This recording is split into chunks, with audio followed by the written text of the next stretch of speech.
On any given day, Department of Wildlife and Fisheries agents are out doing boat safety checks on waterways statewide.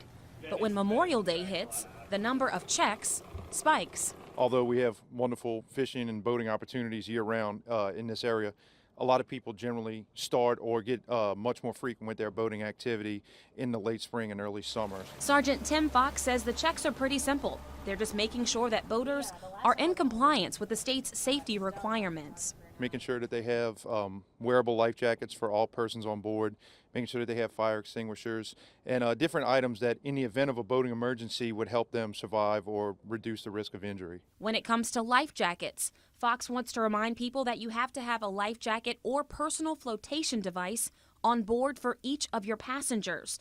On boats that are less than 26 feet long, people 17 years and younger have to have the proper sized life jacket on when the boat is away from the dock. But based on the accidents he's seen in his career, Fox says it's not a bad idea to have everyone wear a life vest just in case. If anything was to go wrong, if someone could be the greatest swimmer in the world, but if they hit their head going out the boats or something happens to them, they succumb to fatigue or something like that, and they don't have a life jacket on, it doesn't matter how good of a swimmer they are.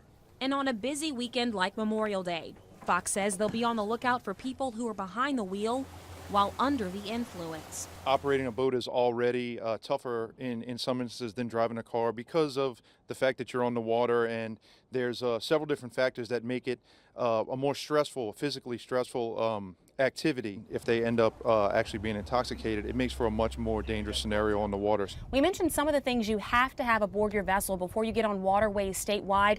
Here's that complete checklist. It's on our website, WDSU.com, right now. That's where you can also find other information from the Department of Wildlife and Fisheries before you hit waterways this summer. Reporting on Lake Pontchartrain, Kelsey Davis, WDSU News.